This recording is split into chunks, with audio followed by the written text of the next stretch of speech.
विचार हमारे को कनागत से शुरू हुआ था। जो श्राद्ध आते हैं ना पितरों के लिए, उसमें हमने पहले भागवत की कथा रखवाई थी। तो भागवत की कथा होती है पितरों के लिए, तो वही अगर आपने पितरों के लिए किया है तो कुछ मातृकाओं के लिए भी कुछ करें। तो उसके लिए हमने आचार्य जी से विचार किया, तो इन्होंने शतचंडी के बारे में हमें ज्ञान दिया। कितने दिन तक ये यज्ञ चला? कितने ब्राह्मण थे? ये यज्ञ हमारा 10 दिन तक चला। इसमें 7 ब्राह्मण थे, उनमें एक आचार्य जी थे।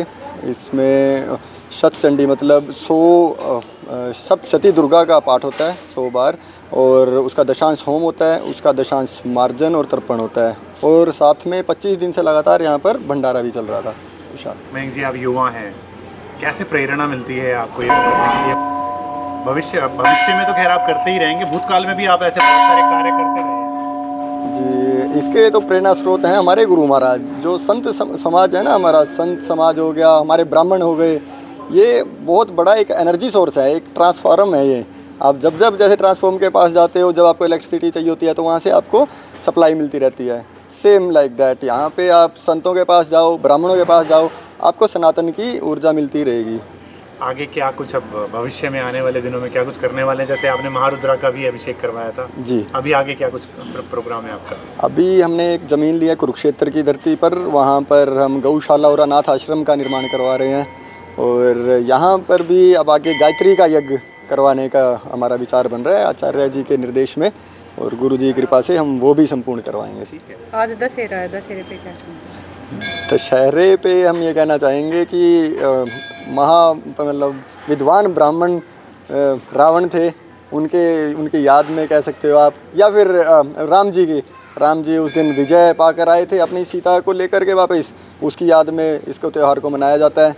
हम तो दोनों पक्ष में बात करेंगे, क्योंकि वो नारायण के थे और ये ब्राह्मण थे, ये हमारे पूर्वज हैं, ये भी हमारे लिए पूजनीय है। ठीक है। और नारायण भी पूजनीय है। आचार्य जी, मयंक शर्मा जैसे युवा जब सनातन धर्म का परचम लहराते हैं, कैसा महसूस करते हैं? आप स्पेशल हरिद्वार से प्रोग्राम पहुंचे हैं। जी, आजकल की युवा पीढ़ी को देखते हुए इनकी भक्ति जैसा ये पूजन में इनका आस्था है, वह भी महानगर के अंदर में इस प्रकार मिलता नहीं है। किसी के पास धन है, किसी के पास समय है, पर इनके पास में सब कुछ है। भक्ति कूट भरी हुई। आजकल नवयुवक नशे की ओर जा रहा है, अपनी संस्कृति को छोड़ करके अन्य कार्यों में संलिप्त है। वैसे भी आज विजयादशमी बहुत बड़ा महापर्व है, बुरे विचारों को ख़त्म करना है। विजयादशमी का पर्व इसीलिए हम मनाते हैं कि हम अपने बुरे विचारों की आहुति दें, मर्यादा श्री रामचंद्र जैसा जीवन जिएं।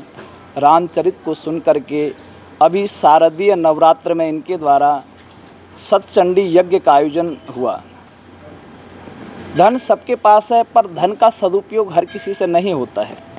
कई लोग विदेशों में घूमने जा रहे हैं या दूसरे कार्यों में संलिप्त हो रहे हैं, पर अपनी संस्कृति से जुड़े रहना, देवताओं के प्रति अपनी आस्था बनाए रखना, सनातन को जागरूक करना, ये विशेष कोई व्यक्ति होते हैं, परमात्मा के द्वारा नियुक्त किए जाते हैं, उनको ही ऐसा कर्म करने का सौभाग्य प्राप्त होता है। ठीक है।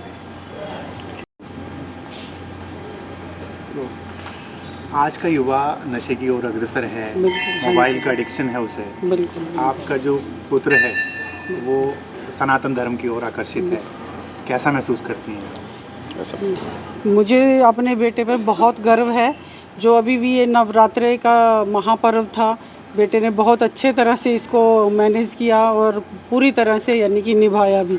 फर्स्ट नवरात्रे से लेके लास्ट तक आज पूर्णाहुति हुई, यज्ञ हुआ, हर तरह से हमसे पहले अग्रसर रहता था, हमें बल्कि बोलता था कि जल्दी चलिए, ब्राह्मण इंतज़ार कर रहे होंगे।